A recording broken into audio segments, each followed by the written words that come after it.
The full release of Minecraft 1.15 hasn't long come out, and in case you didn't already know, it was the update of the Buzzy Bees. So I wanted to build something revolving around these adorable little creatures, so this right here is my fully functional bee garden. From this you can obtain honey bottles, honeycombs, and any type of crop you would like, but more importantly is that it looks nice. This would take me a while to show you how I built it all block by block, so instead let's hop into first person mode and we can take a look at each individual part of the garden. The first thing you notice is this pathway leading up to it and continuing on throughout the garden. To make this I've just used some spruce planks, coarse dirt and path blocks, which is a very simple but effective path design that you can use.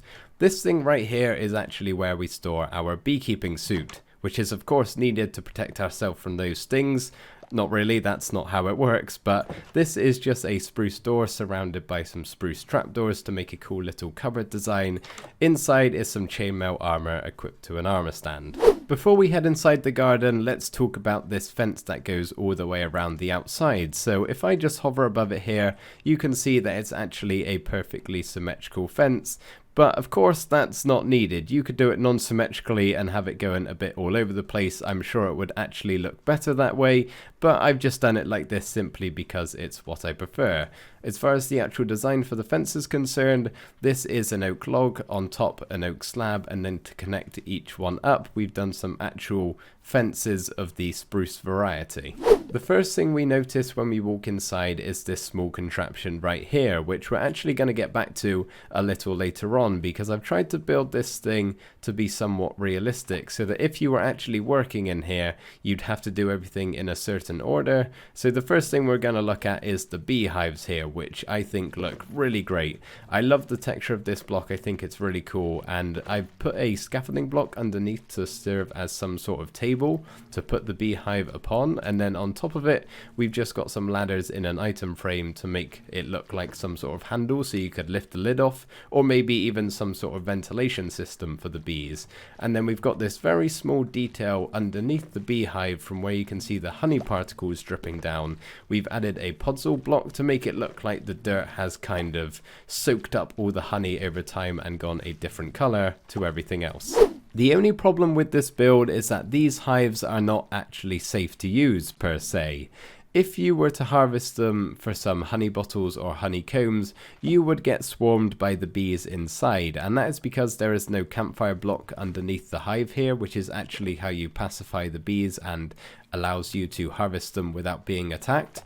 Obviously that would mean we'd have to lose our scaffolding table and puzzle block, which I don't personally want to do, but if you want to make it so you can harvest some of these up here without being stung, I've got two solutions for you. A, just lower it down by a block, get rid of the scaffolding and put a campfire underneath.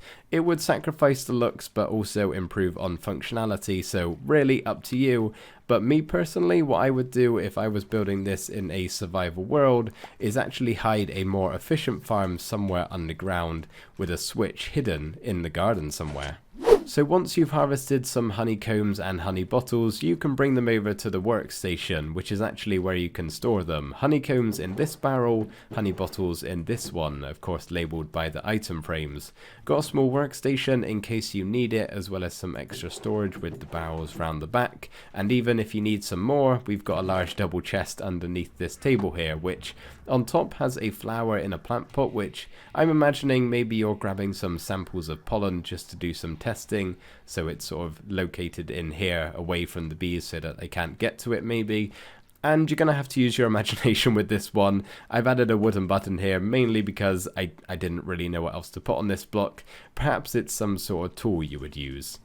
Just to the right of our workstation is this thing. So here is where you would scrape off all of the wax from the panels that are in the hive where the honey is on from the bees. I don't particularly know a lot about beekeeping, but I know that you have to scrape the wax off first before it can go into the extraction process. So this is meant to be our scraper, aka a tripwire hook in an item frame, and then you would lay it across this stair here, scrape it off, and it would fall into this bin here, which is actually a composter that I filled up partway with seeds just to make it look like there's a little build up of wax in the bottom. Crossing back over the bridge now, we return to this machine, which is the final part of our honey making process. So we would grab our wax-free, already scraped off panels, climb up this ladder here and put them in the top of the acacia trapdoor, each of these 3 slivers, turn it on somehow and let it centrifuge. I believe it spins around, and then over time it would drip out of this tap right here, aka a tripwire hook,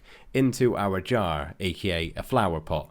And of course we've had some spillages over time, so we've got some full honey blocks on the ground as well as some podzol. So that's how I'm imagining this would all work if I were to be a beekeeper. Of course, most of it is cosmetic and actually serves no function apart from the beehives, but I just quite like building things that look as though they serve a purpose. But anyway, let's take a look at the rest of the garden. This rock formation is what I'm imagining to be a very small geyser, and in fact the source of the stream running through the middle of the garden. So all this is some andesite, cobble and stone slabs, walls and stairs to make this little protrusion coming out of the ground. We've got a soul sand block underneath the source water blocks here to give that bubble particles on top. Of course, overflowing into the stream, which has a few lily pads dotted around, as well as some gravel patches under the water and a few coarse dirt blocks placed in from time to time. Because of where I built this, I was able to make the stream flow off and cascade down into this naturally generated river. But of course, if you don't have one of these nearby, maybe you could just make it go into a small pond, or perhaps somewhere underground if you have nowhere else to put it. Or just have it come to a stop, it doesn't really matter. But I forgot to mention about this bridge right here. So this is a bunch of extinguished campfires, which I'm sure you guys saw a lot of when 1.14 first came out. If you don't know how to make one of these, pretty much all you do is place a campfire down and click a full water bucket on top, and it will extinguish it, getting rid of the fire, leaving you with some logs going across, which I think make for a cool little bridge design. Another thing that makes this garden somewhat functional is the crops going around the outside of the stream. These grow faster than they usually would, so if you guys don't know, when this bee here, like you can see, is pollinated and has those little dots all around him, the pollen stuck to him from the flower, when they go over crops they will grow faster, similar to how bone meal works. So obviously when they come out of their hives or nests, they will fly over to these flowers, bearing in mind they haven't located any nearby. I've built this near a flower forest, so that probably wasn't the smartest of ideas, but they will fly over to these flowers, pollinate themselves and fly back, accelerating the growth of all of these crops. I believe this is the last thing I have to show you. These 2 custom trees, as well as a couple berry bushes down on the floor here because I didn't really know what else to put in this big open gap. But these 2 trees have a bee nest attached to them, which if you want to find these in your own world, you need to search in a plains, sunflower plains or flower forest that you can see in front of me here. I think there is actually a naturally generated one right here, as you can see. So if you want to obtain one of these in survival, you have to make sure you are using a silk touch tool, otherwise it will just break and then the bees will not be very happy with you and you will be swarmed. Real quick, I'm just going to show you how I build these custom trees in case you want to add one for yourself. Not going to go too in depth, but I'll just give you the general idea. So to start with, we're going to give it a bit of a thick bottom. Let's not be childish here. So we're just going to surround the center block with a few on either side. Perhaps we can even add some on the side there. Not that there's that much of a difference in these 2 blocks. You can't really tell with the barks on every side one. These variant, but then on the center here we can just come up, let's say maybe like, what's that, 6 or 7 blocks, anything you're happy with. I might lower it down by 1.